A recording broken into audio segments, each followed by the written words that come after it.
সবাইকে স্বাগত দীপ্ত সংবাদে। সাথে রয়েছে দোলা ডলরের শুরুতে জানাবো সংবাদ শিরোনাম। নাসরুল্লাহর মৃত্যুতে লেবাননে 3 দিনের শোক। হত্যায় ব্যবহৃত হয় যুক্তরাষ্ট্র থেকে আনা বোমা। আদালতে আত্মসমর্পণ করলেন সাংবাদিক মাহমুদুর রহমান। জামিন নাকচ করে কারাগারে প্রেরণ। বৃষ্টিতে ভেজা মাঠের কারণে কানপুর টেস্টের 3য় দিনের খেলাও বন্ধ, হোটেলে খেলোয়াড়রা।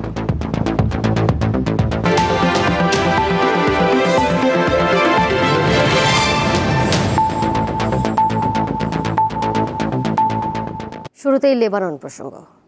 হিজবুল্লাহর প্রধান হাসান নাসরুল্লাহর মৃত্যুতে লেবাননে 3 দিনের শোক চলছে। তবে এই হত্যার পরও বৈরুতে বিমান হামলা অব্যাহত রেখেছে ইসরায়েল। স্থানীয় সময় শনিবার লেবানন জুড়ে ইসরায়েলি হামলায় আরও 33 জন নিহত ও অন্তত 135 জন আহত হয়েছে বলে জানিয়েছে দেশটির স্বাস্থ্য মন্ত্রণালয়। জবাবে ইসরায়েলে অন্তত 8টি রকেট হামলা চালায় হিজবুল্লাহ। সেই সঙ্গে ইসরায়েলের বিরুদ্ধে লড়াই চালিয়ে যাওয়ারও ঘোষণা দিয়েছে তারা।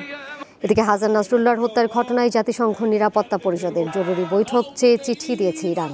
চিঠিতে ইসরায়েলের চলমান আগ্রাসন বন্ধে অবিলম্বে ও সুস্পষ্ট পদক্ষেপ নিতে নিরাপত্তা পরিষদের প্রতি আহ্বান জানানো হয়।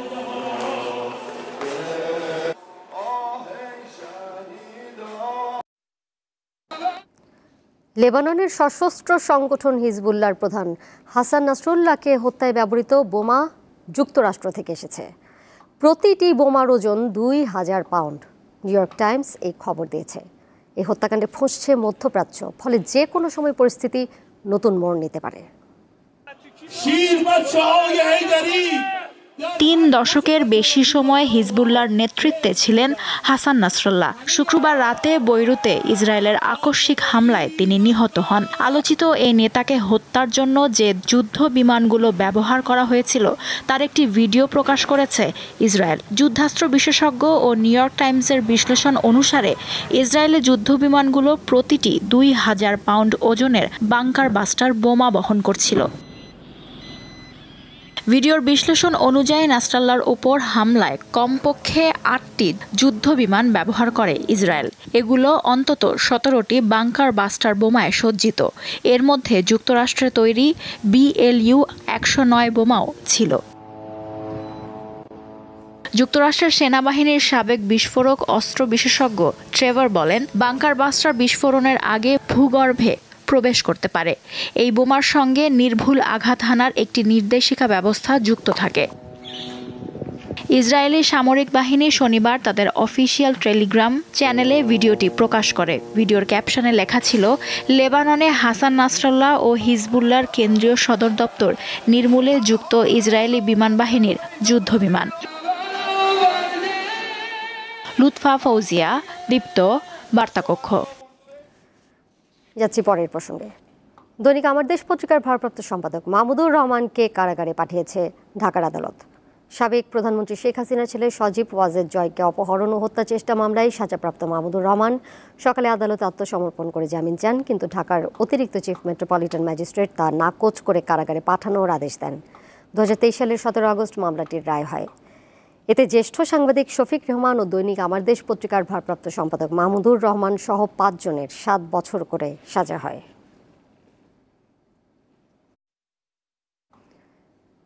জাতিসংঘ সাধারণ পরিষদের 79তম অধিবেশনে অংশগ্রহণ শেষে দেশে ফিরেছেন অন্তর্বর্তী সরকারের প্রধান উপদেষ্টা ডক্টর মোহাম্মদ ইউনূস।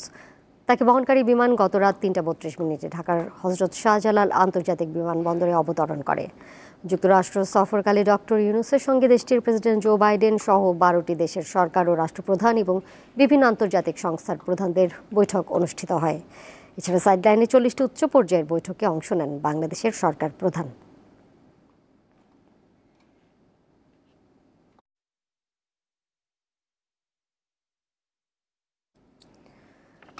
কুষ্টিয়ার খোকসায় মর্মান্তিক সড়ক দুর্ঘটনায় 4 শিশু শিক্ষার্থীর করুণ মৃত্যু হয়েছে। এরা হলো মিম, তানজিলা, বিথি ও মারিয়া। আহত হয়েছে ফাতেমা নামের আরও এক শিক্ষার্থী। সকাল 7টার দিকে শিমুলিয়ার কুঠিপাড়া এলাকায় কুষ্টিয়ার রাজবাড়ী আঞ্চলিক মহাসড়কে এই দুর্ঘটনা ঘটে। পুলিশ জানায়, মসজিদে কোরআন শিক্ষা শেষে শিক্ষার্থীরা বাড়ি ফিরছিল। পথে মহাসড়ক পার হওয়ার সময় হঠাৎ একটি দ্রুতগামী মাইক্রোবাস তাদের চাপা দিয়ে পাশের পুকুরে উল্টে পড়ে। এ সময় ঘটনাস্থলে মিমের মৃত্যু হয়। অন্যদের উদ্ধার করে হাসপাতালে নিয়ে গেলে সেখানে আরও ৩ জন মারা যায়। দুর্ঘটনার প্রতিবাদে বিক্ষুব্ধ জনতা কুষ্টিয়া রাজবাড়ী আঞ্চলিক মহাসড়ক বেশ কিছু সময় অবরোধ করে রাখে।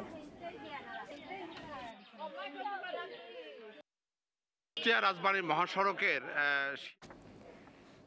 মিয়ানমারে বিভিন্ন মেয়াদে কারাভোগ শেষে দেশে ফিরেছেন ৮৫ বাংলাদেশি। আর মিয়ানমারের সংঘাতের জেরে প্রাণ বাঁচাতে পালিয়ে আশ্রয় নেওয়া ১২৩ বিজিপি ও সেনা সদস্যরা নিজ দেশে ফিরেছেন। দুপুরে কক্সবাজার BIWTA ঘাটে চলে তাদের হস্তান্তর প্রক্রিয়া। এর আগে প্রত্যর্পণের উদ্দেশ্যে সকালে উভয় দেশের নাগরিকদের এই ঘাটে আনা হয়। জেলা প্রশাসক জানান, ৩ দফায় অনুষ্ঠিত প্রত্যাবাসন প্রক্রিয়ার মতোই এবারও ৮৫ বাংলাদেশিকে নিয়ে আসে মিয়ানমারের একটি প্রতিনিধি দল। তাদের কাছেই হস্তান্তর করা হয় ১২৩ বিজিপি ও সেনা সদস্যদের। প্রত্যাগত ৮৫ জন বাংলাদেশি কক্সবাজার, নারায়ণগঞ্জ, নরসিংদী, বান্দরবান, রাঙ্গামাটি, খাগড়াছড়ি, নোয়াখালী ও ঢাকা জেলার বাসিন্দা।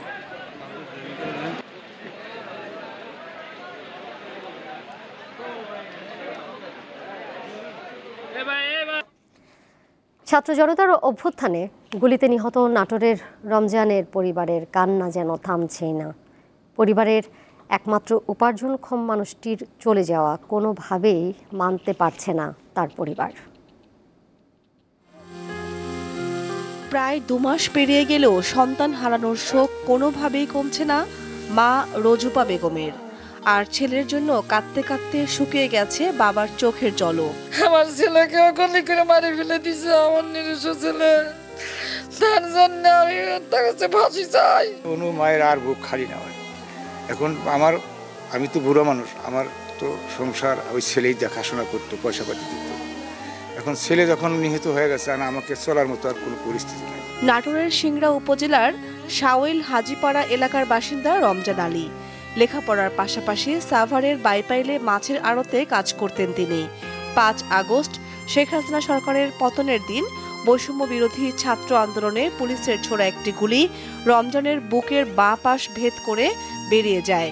গুরুতর অবস্থায় তাকে উদ্ধার করে সাভারের এনাম মেডিকেল কলেজ হাসপাতালে নেওয়ার কয়েক ঘন্টা পর মৃত্যু হয় রমজানের। আর এলাকার মধ্যে প্রিয় একজন ছিল রমজান ভাই।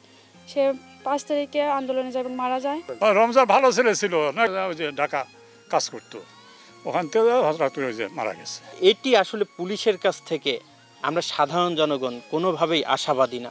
দেশের ভালো করতে গিয়ে নিজের জীবন উৎসর্গ করেছেন, তাদের পরিবার পরিজনের যাতে অসহায় জীবনযাপন না করে, তাদের যেন তাদের প্রিয়জনকে হারিয়ে তাদেরকে যেন পথে বসতে না হয়, এই দায়িত্ব রাষ্ট্রকে নিতে হবে। বৈষম্য বিরোধী ছাত্র আন্দোলনে নাটোরে গুলিবিদ্ধ সহ আহত হয়েছেন কমপক্ষে ২০ জন। দীপ্ত, বার্তাকক্ষ। সনাতন ধর্মাবলম্বীদের সবচেয়ে বড় উৎসব দুর্গাপূজা ঘিরে নারায়ণগঞ্জে মণ্ডপগুলোতে চলছে ব্যাপক প্রস্তুতি। প্রতিমা তৈরিতে ব্যস্ত সময় পার করছেন শিল্পীরা। আর কুড়িগ্রামে এবার প্রতিমার চাহিদা বেশি থাকলেও সময় স্বল্পতার কারণে চাহিদা অনুযায়ী যোগান দিতে পারছেন না কারিগররা। দেবী দুর্গার আগমনে অশুভ শক্তির বিনাশ আর জগতে শান্তি প্রতিষ্ঠা হবে, এই বিশ্বাস নিয়ে প্রতিবারের মতো এবারও নারায়ণগঞ্জে ২২৪টি মণ্ডপে হবে দুর্গাপূজা। বাঁশ, কাঠ আর মাটি দিয়ে দুর্গা দেবীর সাথে তৈরি হচ্ছে লক্ষ্মী, সরস্বতী, কার্তিক ও গণেশের মূর্তি। দিনরাত ব্যস্ত সময় পার করছেন প্রতিমা শিল্পীরা। মাটির প্রলেপের কাজ প্রায় শেষ, এরপর হবে রং তুলির কাজ। পরিশ্রমের তুলনায় ন্যায্য মূল্য না পাওয়া এবং জিনিসপত্রের দাম বাড়ায় হতাশ তারা। মাটির কাজ শেষ, এখন আমরা রঙের কাজে ব্যস্ত সময় পার করতেছি। আর একটু বাড়তি মজুরি হলে আমাদের জন্য সংসারটা চালানো ভালো আর কি। পূজার সময় ৩ স্তরের নিরাপত্তা ব্যবস্থা গ্রহণ করা হবে বলে জানিয়েছেন নারায়ণগঞ্জের পুলিশ সুপার। নিশ্চিত নিরাপত্তার সাথে পূজাটা সুসম্পন্ন করার ব্যাপারে পুলিশ সদা তৎপর এবং আগের চেয়ে আমাদের নিরাপত্তা এবার আরো বাড়ানো হবে। কুড়িগ্রামে এবার ৫০০টির মতো পূজা মণ্ডপে হবে শারদীয় দুর্গা উৎসব। বিগত বছরগুলোর মতো এবারও শান্তিপূর্ণভাবে পূজা হবে বলে আশা করছেন জেলা পূজা উদযাপন পরিষদ। কুড়িগ্রাম জেলায় এবছর প্রায় ৫০০ দুর্গা পূজা অনুষ্ঠিত হতে যাচ্ছে। ইতিমধ্যে মন্দিরে প্রতিমা তৈরির কাজ শুরু হয়েছে। কুড়িগ্রামে এবার দেবী দুর্গার মূর্তির চাহিদা বেশি থাকায় হিমশিম খাচ্ছেন কারিগররা। কেউ কেউ রাত জেগেও কাজ করছেন। গতবার যেমন যতটা প্রতিমা তৈরি করছি, তো এখন মনে করো দেশের পরিস্থিতির কারণে আমরা অনেক কম বানাচ্ছি। বাঁশ কাঠ লোহা সবেরই একটু দাম বেশি। 2 অক্টোবর মহালয়ার মধ্য দিয়ে শুরু হবে পূজার আনুষ্ঠানিকতা। 9 অক্টোবর মহাষষ্ঠী আর 13 অক্টোবর প্রতিমা বিসর্জনের মধ্য দিয়ে শেষ হবে দুর্গোৎসব। স্বস্তিকা সিংহ, দীপ্ত, বার্তাকক্ষ। আওয়ামী লীগ সরকারের সময় বাংলাদেশ এক জঘন্য শাসনের উদাহরণে পরিণত হয় বলে মন্তব্য করেছেন আইন বিচার ও সংসদ বিষয়ক উপদেষ্টা আসিফ নজরুল। এদিকে তথ্য অধিকার নিশ্চিতের সুপারিশ অনুযায়ী তথ্য অধিকার কমিশন পুনর্গঠন করতে হবে বলে জানিয়েছেন টিআইবির নির্বাহী পরিচালক ইফতেখারুজ্জামান। দুপুরে রাজধানীতে এনজিও বিষয়ক ব্যুরো ও তথ্য অধিকার ফোরাম আয়োজিত এক মতবিনিময় সভায় তারা এসব কথা বলেন। এরশাদ স্বৈরাচারী ছিল, 9 বছরে সে 30-40 জন মানুষকে মেরেছিল। 9 বছরে খুবই খারাপ, কোনোভাবেই সাপোর্টেবল না। আর শেখ হাসিনা সরকার 2 সপ্তাহে কমপক্ষে 1000 লোককে হত্যা করেছে, জাস্ট 2 সপ্তাহের মধ্যে, এবং আরো লোককে হত্যা করার জন্য প্রস্তুত ছিল। আশ্চর্য ব্যাপার হচ্ছে এরকম একটা নির্মম খুনি রেজিম, এটাকে সাপোর্ট করার মতো লোকজন আমাদের সিভিল সোসাইটিতে ছিল। যে আমাদের আমি গতকাল তথ্য কমিশনে আমি বলেছিলাম যে তথ্য কমিশনবিহীন তথ্য কমিশনে একটা অনুষ্ঠান হয়েছিল গতকাল। শেষ করব দীপ্ত সংবাদ, যাবার আগে সংবাদ শিরোনাম জানিয়ে দেব আরও একবার। নাসরুল্লাহর মৃত্যুতে লেবাননে 3 দিনের শোক, হত্যায় ব্যবহৃত হয় যুক্তরাষ্ট্র থেকে আনা বোমা। আদালতে আত্মসমর্পণ করলেন সাংবাদিক মাহমুদুর রহমান, জামিন নাকচ করে কারাগারে প্রেরণ। বৃষ্টিতে ভেজা মাঠের কারণে কানপুর টেস্টের 3য় দিনের খেলাও পণ্ড, হোটেলে খেলোয়াড়রা।